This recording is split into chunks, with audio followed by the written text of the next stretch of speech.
everybody. How is everyone doing today? It's been pretty packed. I see a lot of faces out here. And we've got a couple chats going on so far. And yeah, we've got three incredible guests here today. And I think we're going to have a really good panel discussion, kind of like really diving into the ecosystem of Tezos based on like three different, well, we have the Tezos ecosystem by Arthur here. Thank you. And Victor is here talking about Object. It's Brian. It's Brian. Brian, sorry about that. And we've got Cypher here that's going to be speaking about FX hash.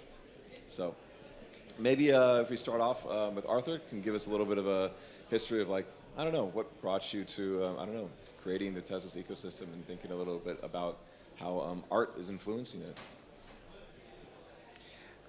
Sorry, I'm not sure I heard the question right, but it's what influenced the creation of this ecosystem? Yeah, how would you see art tying into the vision of the Tezos ecosystem?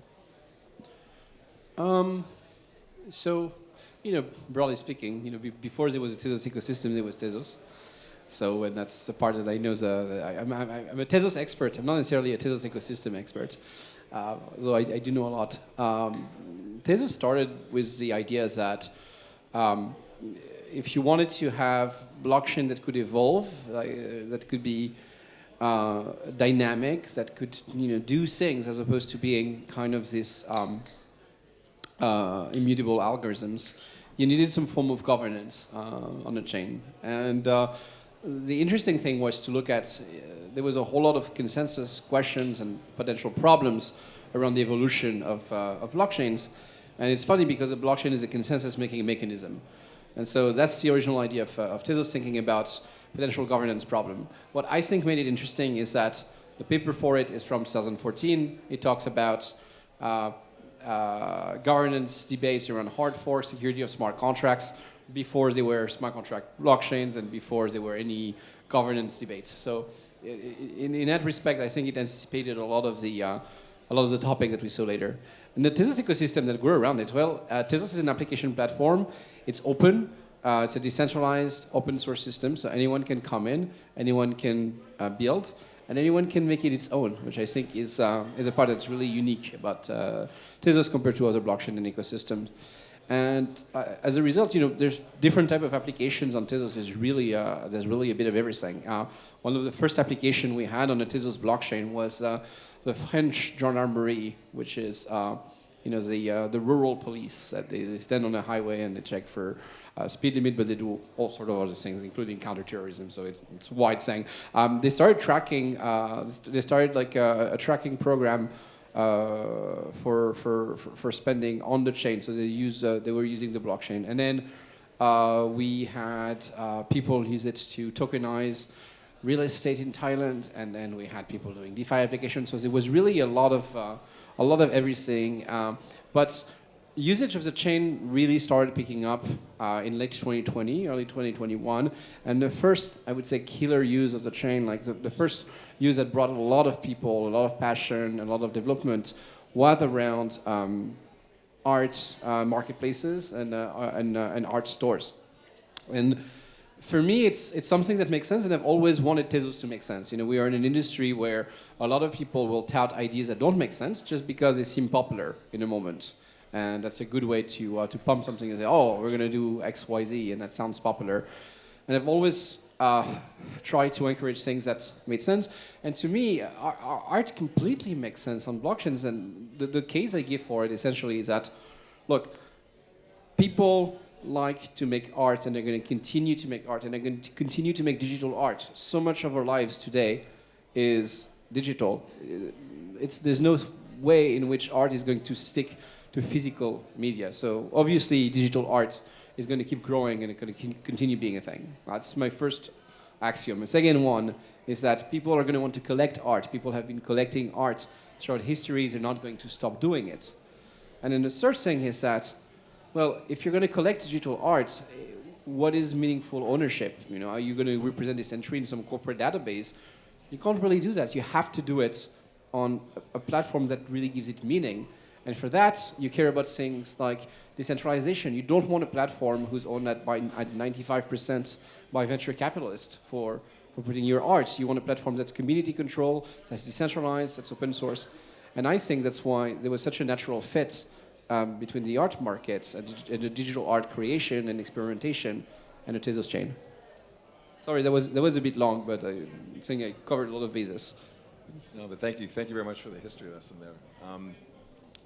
A little bit about the Tezos blockchain. We see that there's marketplaces that have emerged, and I think that going back to what Arthur was saying about how we have this innate ability for people to want to collect art. So I'd say, asking Brian, what was it that makes you feel that, or what was it that inspired you to actually use the Tezos blockchain to found Object?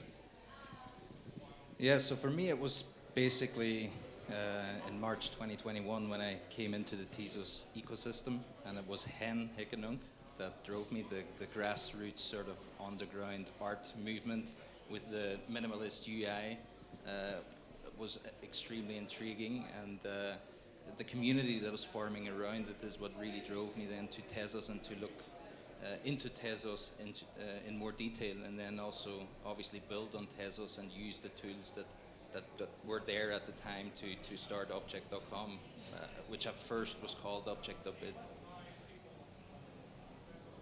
Nice. And I also have the same kind of question for Seifert here, who's known for his founding the company FX Hash, which is the generative art form platform. And I think that we're seeing a little bit of differentiation between like generative art and contemporary, like I would say people who are minting, let's call them one-of-one projects that are based on like an object platform, let's say. Yeah, there's definitely a difference, of course. To get back to the first question, I went into NFTs like pretty late. It was 8 months ago, something like that. And I evaluated the options. There were Ethereum, which seemed like not really efficient. And when I discovered Tezos, it was like, in my opinion, the best solution. So this is where I decided to go as an artist for long term, for posting art on the long term.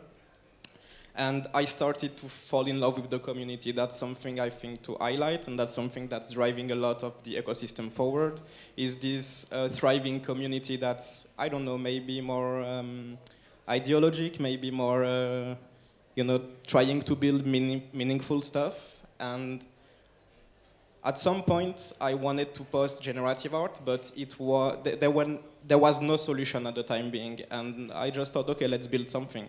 And I built FX out of a need for myself, mostly, not thinking especially about anything else, like what would I want for this tool, for this other tool, and it somehow worked. And it kind of blew up, and it was amazing, and the community went with us, and it's, again, highlighting the community, which is like amazing on Tezos. And regarding generative art itself, it's maybe a bit off topic, but yeah, it's and not so much off topic because blockchains are actually a great technology to support generative art, because it's first of all digital, so blockchain is great for digital stuff, but also we can leverage the pseudo-randomness of some blockchain events to drive the generative pieces. So the algorithms can use the blockchain itself to create an output which is interesting conceptually. Definitely. I'd have to say that the ongoing topic of community seems to be emerging from everybody here. And I feel that personally, Tezos tends to have a very strong community rooted within the artist community. And I think we have many, I guess you could say, opportunities such as like the object for object that was then implemented, where creatives then created a small collection at a very, let's say, palatable price that will allow people to get into this ecosystem. And I would say for the community side of it, what is it like that brought you in for your own community? Like I knew that you're mentioning kind of about being, I don't know, selfish, you said, in a way, to kind of create your platform based upon like your needs. How would you say that as the community? Like, how does this bring those people together in a collective community? This is something that like we talk a lot about, how collectors are now actually collecting are also the creators. So I think that's something we've seen that's might have emerged from this community. What could you say would be like, I don't know, the next iteration of this? Not speaking about next iteration maybe, but first of all, given the low cost of transactions on Tezos, it enables developers to experiment with technology, and experimentation is very important for the well-being of an ecosystem. And it was very easy for us to iterate, add new features, try to implement. Let's say, for instance, we want artists on the primary market to collaborate together. When there's a transaction, we would like them to automatically get the money on their account. And Tezos is cheap and allows that at a low cost for the collector, because the collector has to pay for it. And it's only one example, but there are lots of examples like that. And not only as a platform, but also artists can experiment with smart contract really easily because it's cheap. They don't have to pay hundreds to release a smart contract and try to experiment with it. So I think it plays a major aspect on how the ecosystem evolves and will evolve on the long run, because we will have lots of innovation coming on Tezos, and it's because it makes it easy for us.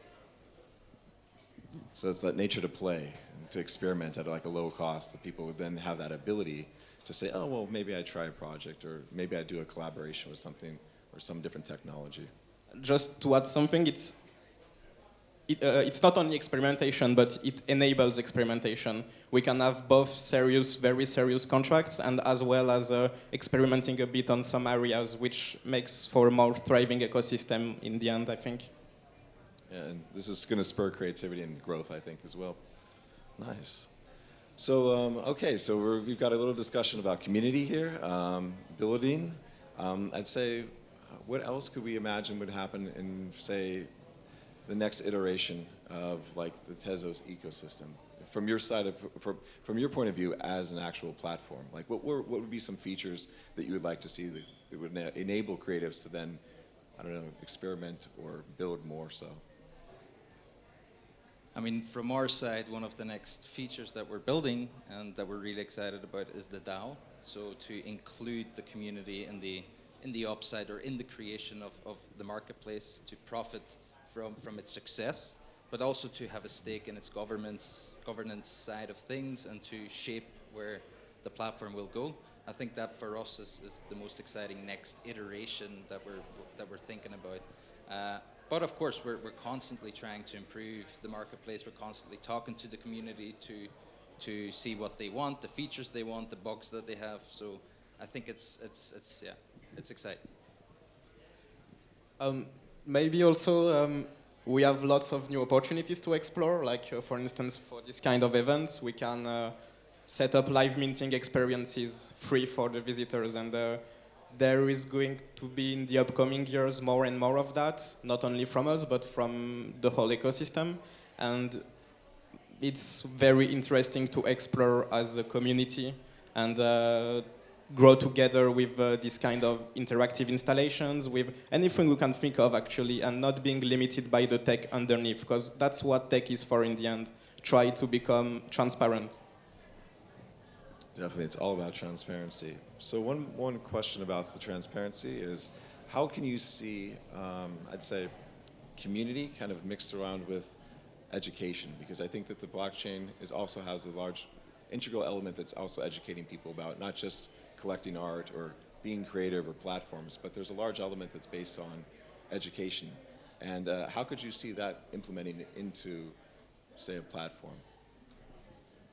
I can see that very well, because it's been one of our focus since the beginning, especially because generative art is a bit of a niche domain. Like you need to know a bit about algorithms to understand the concept. So we want to educate people about that, and we thought about solutions that could do that. And actually artists have been writing about this for many years now, and we want to like tie this content to the platform. So we are going to release articles within the platform itself to educate people about Gen Art, and later on make it available to the whole Tezos ecosystem by having articles that can incorporate NFTs, so that it's easy for curators, for people that want to educate, to link back to content from the blockchain itself. And not only NFTs, actually, any blockchain content. Gotcha.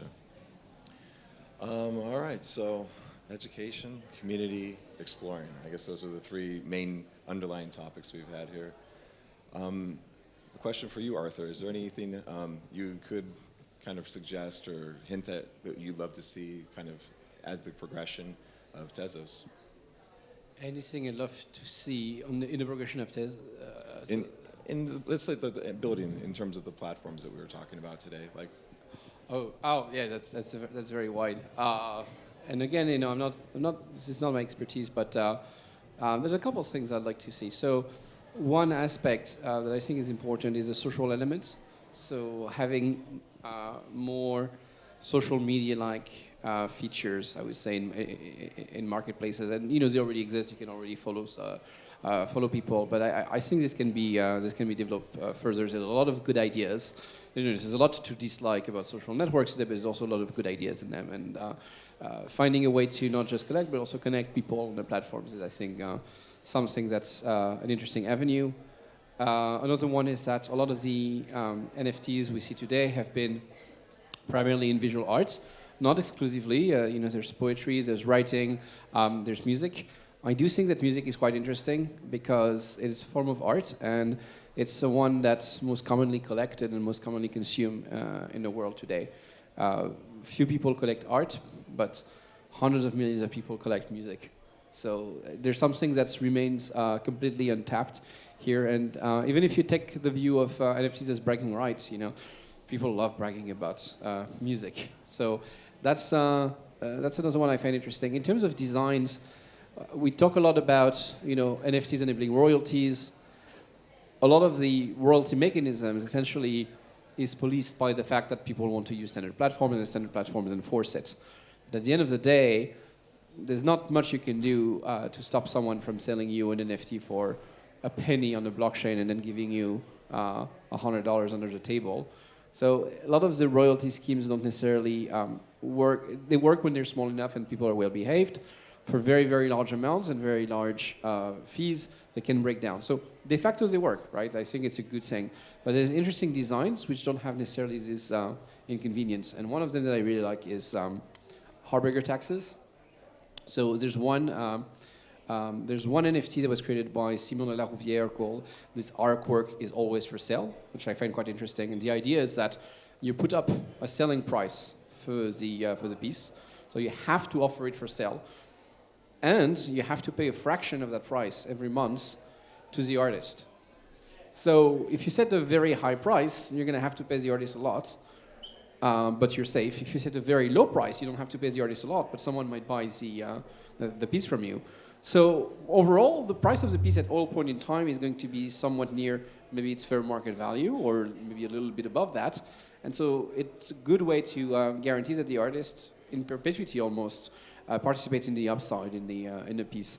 It's a little weird, and I don't know if people are ready for it, because I think a lot of people want to own something and not have to keep paying for it. So I have no idea if this will work or become mainstream. But we're talking about experimentation, and that's an experimentation that I think is interesting to pursue. But there's so many things to be tried and launched. So I don't know what will be successful, but I know it will be on Tezos. I'm just curious, actually, when you have to pay the artist every month, how is it implemented on the blockchain? Like, is it on the contract, or do you need to pay to keep ownership of it? So I can think of several implementations. A simple one is that if you're delinquent, you don't make the payments, and it returns to the artist immediately. That's one way to do it. Another one is that if you're delinquent, then maybe the posted price reduces, or it goes to auction immediately for someone to buy it. So you can have several resolutions here. Sounds like we're already building another ecosystem based on that. I don't know if it will work. In fact, I want it to work because from an economic standpoint of view, this is what you want. Transaction taxes do not work. Like, it shouldn't cost you more if I sell you something and you sell it right back to me. Nothing has really happened. So that shouldn't be costly. So like from an economic perspective, they make complete sense. But a lot of people really dislike things that make economic sense. So I have no idea if it would be commercially successful. But I do know that it's been insufficiently tried. So I would love to see experiments there. Well, I think we got some great people over here who are prepared to start exploring and experimenting, and it's already been kind of shown that given your exploration in this ecosystem has allowed you to have the platforms that you do. So, yeah, I think we're kind of rounding up to the end here. Maybe. Oh, can I add another one? Definitely. I love to see also like on-chain mechanism for collaboration between artists. Like we already have mechanism, of course, two artists can, or a group of artists can collaborate with each other and produce a piece, but can we do that on-chain directly? I think there's some interesting possibilities here. You mean collaborating on-chain? Yeah. We can already have some sort of small DAO between two artists, so basically they are signing transactions together, which makes a binding contract between them, so everything they release is in both of the name. So it can be done, I think. Yeah, but more like... maybe produce something that's a result of the input of both. Okay. Or like, so I'll give you an example of a collaborative piece. If you go to Reddit places, you'll have this like giant pixel maps that people are making. So that's, I would call a collaborative piece that's, that works directly inside this canvas. Are there ways to do that, on the chain? And I'm not, in general, I think it's a bad idea to store, like too much data on chain. I don't advocate for this, but there are ways to I think there can be ways to combine pieces, and that's an interesting avenue. I think it's been explored a little bit. There's a project, I don't recall the name unfortunately, but you mint something and then someone can add something on top of it and mint it again, and the piece is like that. It keeps being updated over and over by adding details. That would be in that would be in that category. But I think it's broader than that. We're open to explore. What else can we say? Definitely. Do we have enough time? I think it would be nice if we could take maybe one or two questions from the audience. What do you guys think? You've got 10 minutes. Does that sound good? Anybody out here in the audience have any questions or interest to talk to one of these fine gentlemen about their platforms that they've got on the ecosystem?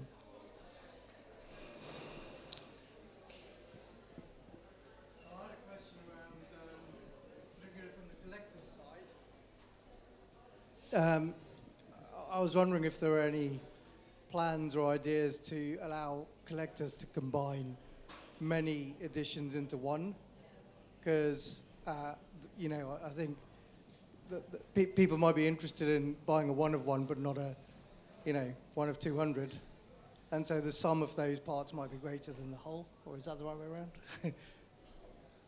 So if I understand you correctly, like. An edition piece, combining that into a single edition token. Yeah. I mean, there's no plans on our side to do that. We think that the artist should decide how many editions a piece should have. But of course, if you buy all 20 editions of a 20 edition piece, you more or less have the one of one, right? But what I mean is, you buy it and then you all decide to burn it and take the proceeds because someone's prepared to pay more than. Prepared to buy it if it's a one of one, but not if it's a one of 200. Yeah, that's a really interesting question because you have like holdout problems, and you have the reverse question, which is like how you tokenize an NFT, and of course it's easy to fractionalize it. You take it, you cut it into 100 pieces, sell the pieces. That part is easy. The requirement is like how do you combine it, or specifically, what if it's a case that one piece is worth more than the sum of its parts? How do you recombine the parts? And it's a problem that exists, in corporations, for example, when you have shares, you generally have provision that says that if you have a majority vote that agrees to a sale, for example, if you have 51% of the pieces, you can force the sale of the other. So one option you have is to say, look, if you have 51% of the pieces, you get to buy the rest. You get to have an auction for the entire thing. And so everyone receives a fair price, but it means that you can combine the entire thing just by getting 51%. So that's a fair way to do it that I think is interesting. There's been papers by Paradigm on a system called RIX, which are interesting. There's ways to do it as well with Harbinger taxes, actually. So you could fractionalize an NFT. And then what you say is like, look, I have my fraction. I have to set a price for it. So it's always for sale, which means it can't be a holdout. But I have to pay some interest on that. But the interest I'm paying to all the other holders. So if everyone sets the same price, net, nothing happens. But if some people set a very high price because they really don't want to sell, and some people set a low price, the people who set a high price will have to pay the people who set a low price. So you can get liquidity in a system like that. There's different financial mechanisms or governance mechanisms around this that I think are super interesting to implement as smart contracts. Thank you. Is there one over there somewhere?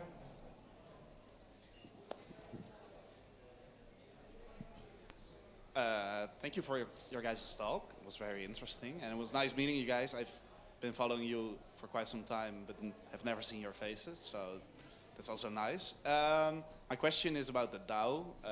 You've mentioned it, Brian, for Object, and I was wondering, I know it's been in the works for quite some time already, or at least it has been mentioned for quite a few times. I was wondering what are the barriers in implementing the DAO or developing the DAO, and maybe Cypher can also talk about that a little bit, because I know for FX there's also been some developments going on.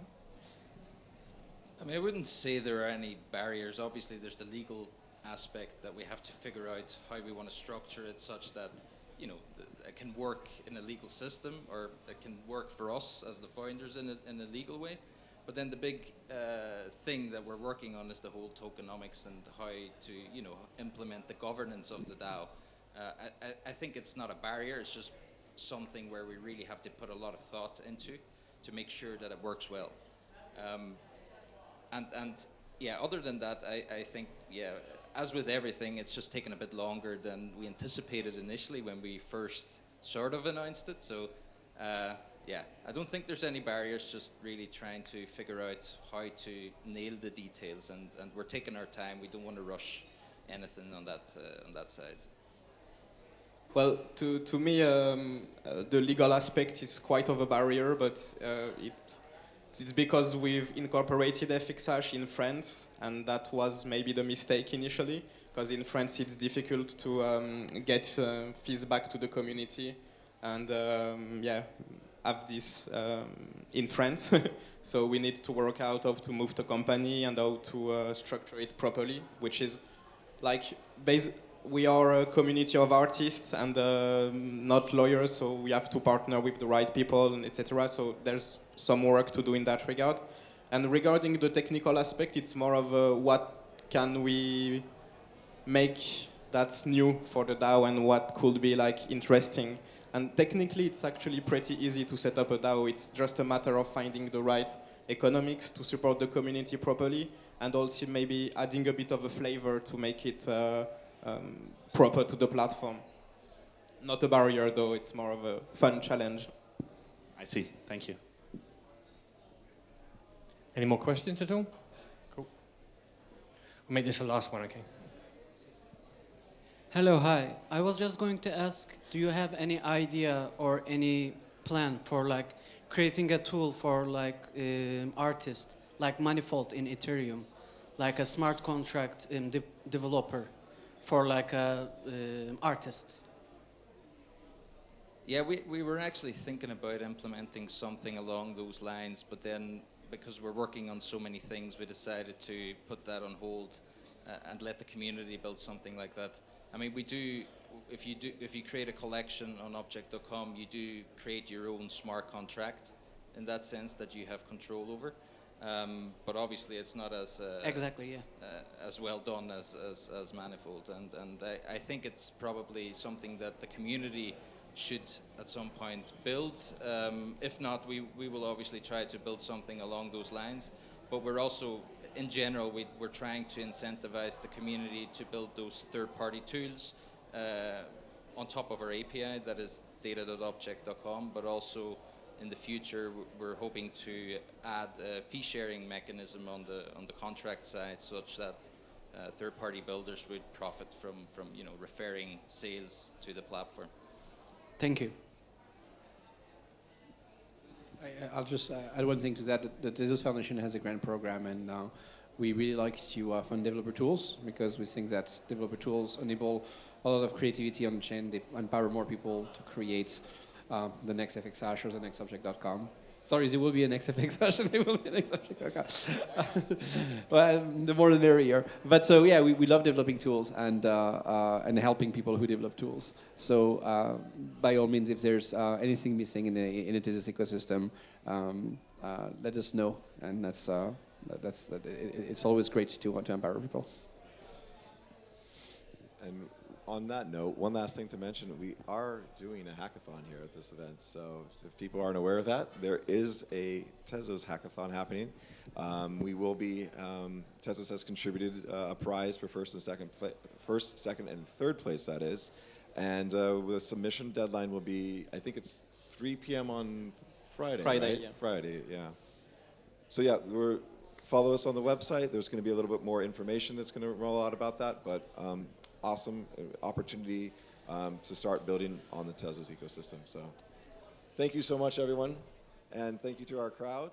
And hope to see you in the blockchain.